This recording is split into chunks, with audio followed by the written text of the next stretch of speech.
like that. Welcome to Rock and Roll Fantasy Camp.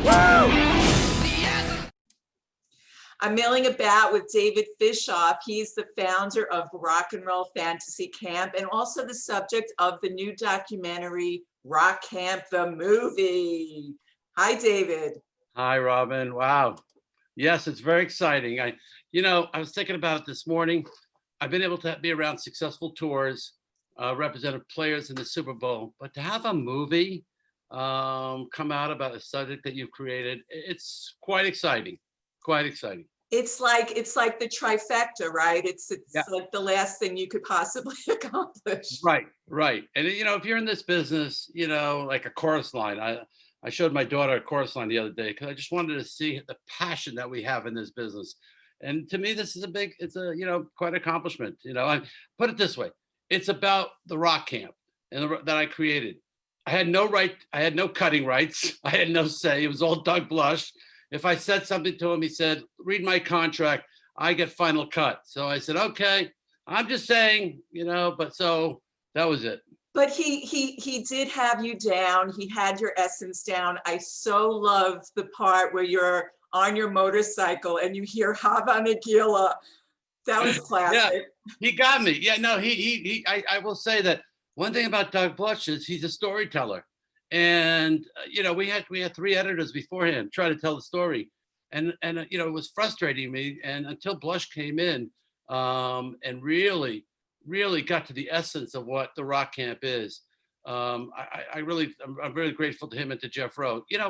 One of the reasons I wanted them to do a film, it was Jeff Rowe came over to me and said, "Hey, I want to do a film on this camp." And the biggest problem about rock camp has always been that the camp is amazing. How many times you go to a movie and you cover movies and you watch a trailer and then you watch the movie and say, "Oh man, I'm so disappointed." Well, that's what I feel about rock camp. The movie is better than the trailer. What can I say in 30 seconds and 60 seconds tell you about come to this rock camp? Actually coming to that camp and going to that life-changing experience. So it always frustrated me. So when they came to me and said, "Hey, we want to make a movie," I said, the key is the movie's got to be better than the trailer. And it is, I believe. Here I am talking. But what I want to see, David, is I want to see what happens behind the scenes of behind the scenes. Like, what are the campers doing when they're not taking their classes? What are the rock stars doing when they're not being counselors? I wanted to see the dirt. Well, there really is no dirt. The dirt is, you see them at their homes, you see them in their jobs. Musicians, their lives at home are basically they're practicing all day. Believe it or not, how many people come to my camp and say, "Oh, I'm great, and they are great. But you can't compete with a guy who's playing his guitar 5 hours a day and fiddling with his fingers, or someone who's practicing his keyboards all day. These professional musicians are no different than professional athletes who work out every day. And you see the difference at camp, how amazing they are. And versus somebody who's in an office all day, and decides to pick up a guitar on the weekends. Yeah, and I love that you also had an experience of camp life, and I feel like we have something in common because I started off at the Catskills, also working at Kutcher's Country Club. Oh, wow. I was at Grossinger's and I lived in Sackett Lake. Yeah, I knew the Kutchers very well. Yeah, so it's almost like the Borscht Belt, thing. Did you go to Camp Anawana? Was it Camp Anawana, right? Yes, and we would say, "I don't want to go to Anawana." Yeah, no, that nothing like the Catskills. And I'll tell you, in the movie, I tell a story about Roger Daltrey convincing him to come to Rock and Roll Fantasy Camp. And because the biggest question is, how do you get these stars? How do you get these stars? Well, I flew to England and I knew Roger because he did a tour for me a few years back with doing called the British Rock Symphony. And I'm sitting down with him and we're over dinner, 1 hour, 2 hours. I said, "Roger, do my camp. And he didn't understand what camp is. And the whole time he kept saying, "Well, you should do the Village People. You should do the Thompson Twins." And I said, "Roger, it's camp, it's a place where you can go be with your heroes." And I said, "Who's your hero?" And he said, "Levon Helm." And he says, "If you get me Levon Helm, I'll do your camp." But the whole night he didn't understand the word camp. In England, they didn't go to camp like that. The word camp in England is really, it talks about, is gay, it's campy. and he didn't understand what I was talking about. Or So, Tommy's holiday camp, right? They had a Tommy's holiday camp. yeah, I mean, so it was so interesting that we're here, two different countries. He didn't understand what growing up in the Catskills and going to camp is. Yeah. Tell me about some of your bigger disappointments of people that you really, really wanted to do the camp and you couldn't get to them. Well, that's the hardest thing. 25 years ago, to ask a rock star to do this, let alone do a meet and greet. None of these people ever did meet and greets. Today, they all do meet and greets. Rock stars never wanted to meet people. I mean, because they didn't want people to see what condition they were in. So every rock show, we left. Every tour that I was on, I was in that van before the last song, so they could run off stage and they can get away and get to the plane and we went to the next city. Unlike the country artists, where Keith Urban said, I love my fans and I hang out with them. They come to my bus, I hug them, I kiss them. The country people, the rock stars never wanted that. And so they were afraid of people. And because, if you grow up and you see the Beatles and you see everyone attacking them. And so they had this fear of the fan. I approached many of them. The first guy I called was Ray Manzarek of the Doors, the late Ray Manzarek. So I won't play with an amateur. And so many of them turned me down. And I'm not meeting these people. I'm not playing with them. And some people said it was great. And the minute I got Roger Daltrey after the third camp, it broke the barrier for me. And he says, hey, this is great. And, I only told him to come for a day to jam with the bands for 2-3 hours. And he ended up staying for 4 days. He said, this is so cool. He says, when are they performing? I said, they're working at the Bottom Line. Remember the Bottom Line in Manhattan? Oh, yes. You bring me back. Right. I said to him, they're playing at the Bottom Line on Sunday night. He said, I want to jam with them. And he saw their passion that they had. And I remember that same camp, Conan O'Brien came by because someone told him to come see. He's a guitar player, and and his producer. I called his producer. I said, maybe you can find some material because Jay Leno was talking about it, and he walked out of there. And I said, Conan, did you enjoy it? He said, I'll never make fun of this. This is really serious. These people really are into it.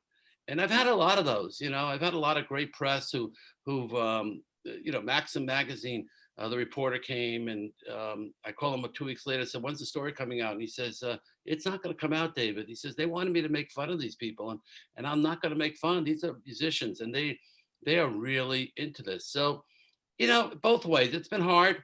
But now that what happens is once one does it, the next one does it, and the credibility. And I have to say that, getting Steven Tyler and Slash and Bill Wyman and Roger Daltrey and all these amazing people to just give of themselves. And you really get to see, I think in the film, the other side of these musicians and who they really are. Yeah, and how often can you say I sang like right next to Roger Daltrey, who used to grace my walls when I was 14 years old. But yes, that's another story.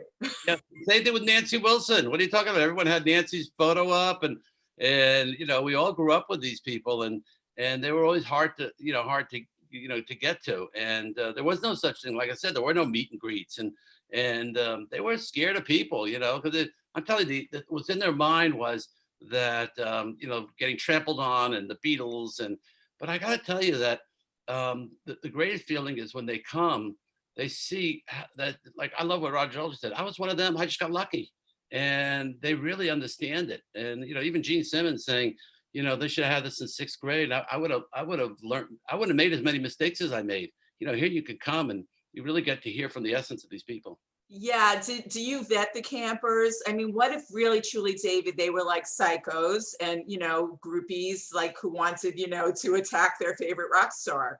So, it's interesting that I've only had 1 or 2 artists who've said to me that, if this person signs up, please don't let them come.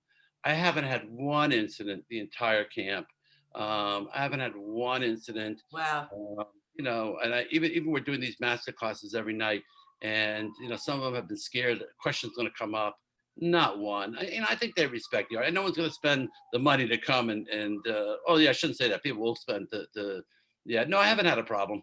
I haven't had a problem because don't forget they have to come beforehand, and they're in a band, so you get to see who they are. Yeah.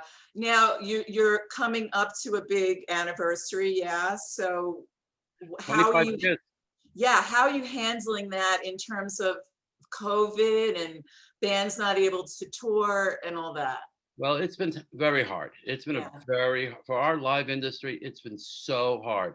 In June, last June, I decided one of the greatest things about Rock Camp is you get to sit with these artists and just, let them shoot stuff, let them give you, unlike where they're doing an interview and here I'm pitching the movie. Everybody's pitching.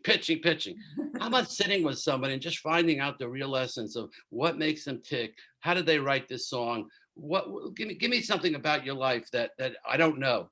So I started this program called the Rock and Roll Fans Camp Rock Camp Masterclasses, and I've had over 150 classes from Roger Daltrey to Joe Elliott from Def Leppard, Alice Cooper. And I'm telling you, I tell these artists stay on for 60 minutes, they stay on for 2 hours, 3 hours. And the messages that they're giving, first of all, hope. It's what keeps them going is the passion, and never lose your passion. And I think that's the one great thing that I've been hearing from all these people is the passion they have.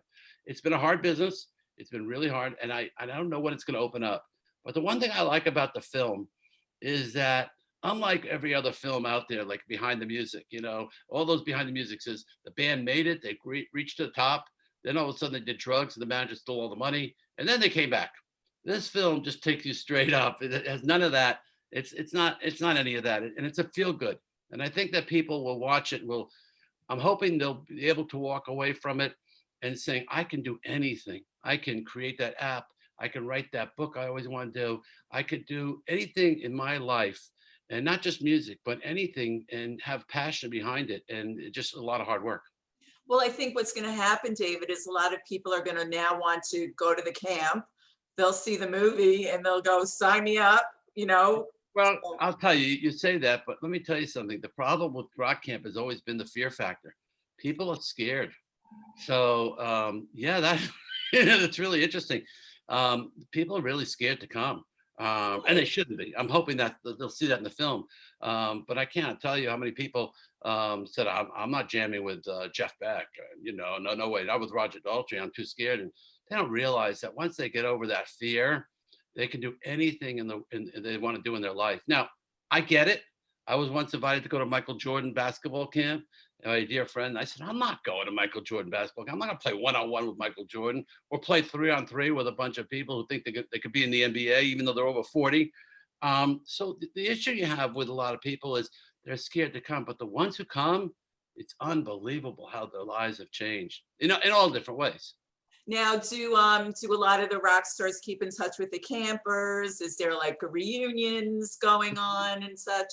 But let me tell you, if you talk to any of my rock stars who've come, they will tell you their best friends are from Rock and Roll Fantasy Camp. Whether it's Steven Tyler, whether it's Roger Daltrey, all the way down to Kip Winger, to all the counselors, they will tell you they're best friends because they're meeting these people in a different environment, and they really are. It's so, yes, the relationships, and they're all getting together. One of my favorite stories was Mark Slaughter.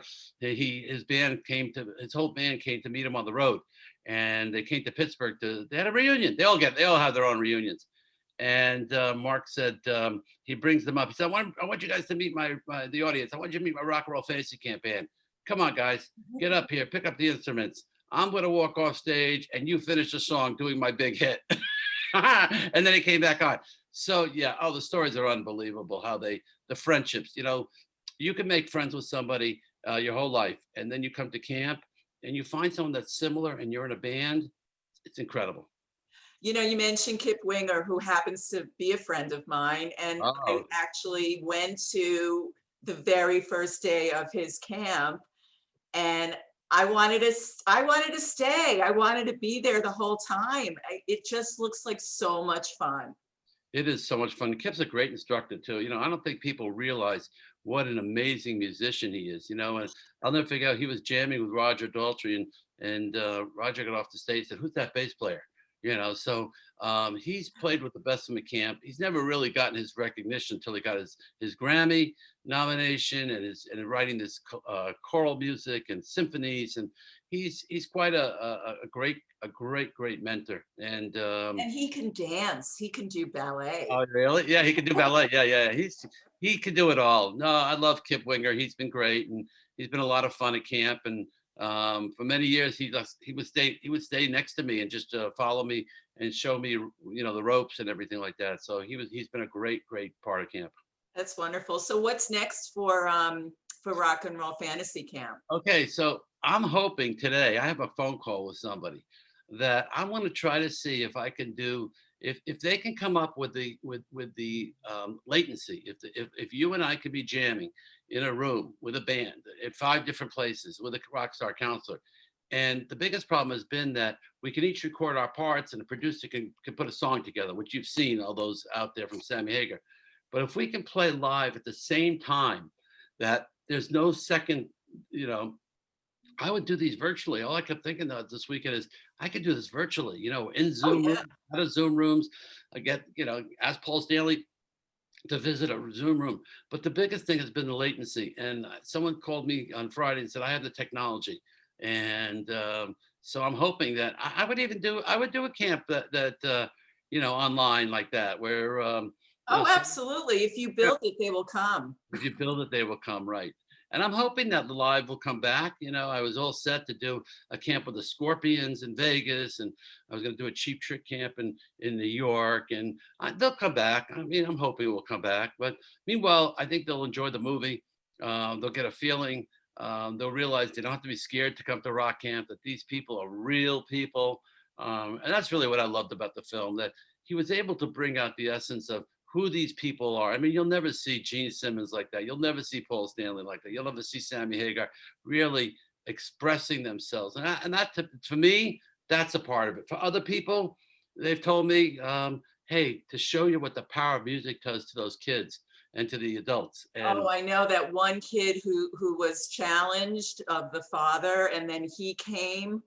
Ah, that was emotional. gorgeous. It's amazing. And his father, amazing guy, an amazing person, and who really helped me a lot. And camp is not unlike businesses like Coachella, where you can keep moving the fence back and back and back and back, and to get more people in. Unlike places like an artist can work a club, and then he can go into an arena, and then he can go into a stadium. Rock camp can't do that. There's only X amount of bass players you can put in a band. There's only X amount of keyboardists you can put in a band, and drummers. And as you've seen the artists say in the film, it's hard work. So Oh, you yeah. can't do 20 bands. You got to do a limited amount of space.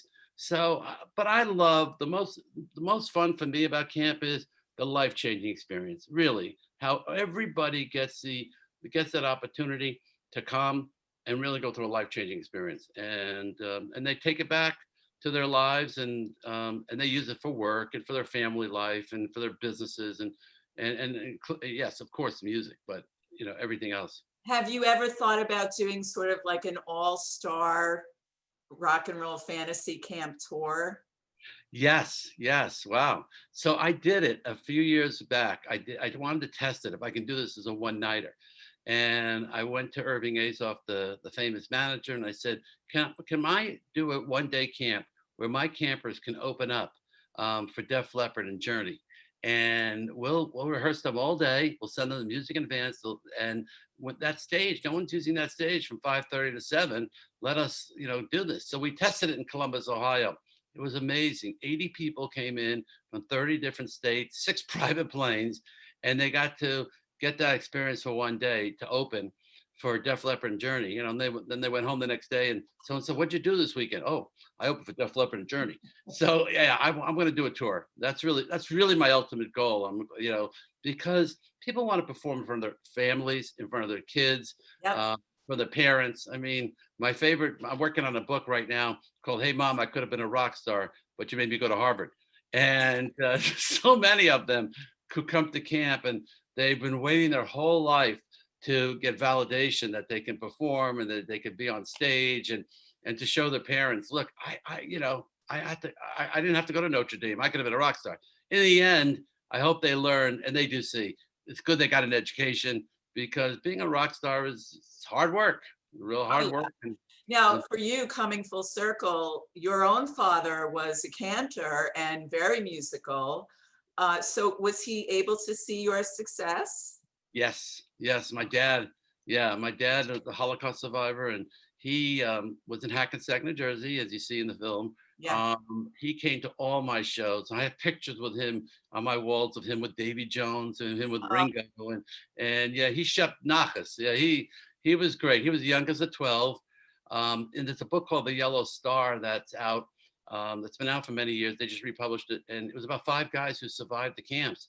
And in there, it talks about my dad. He was one of the 5. And it was his humor that really got him through. The humor and music.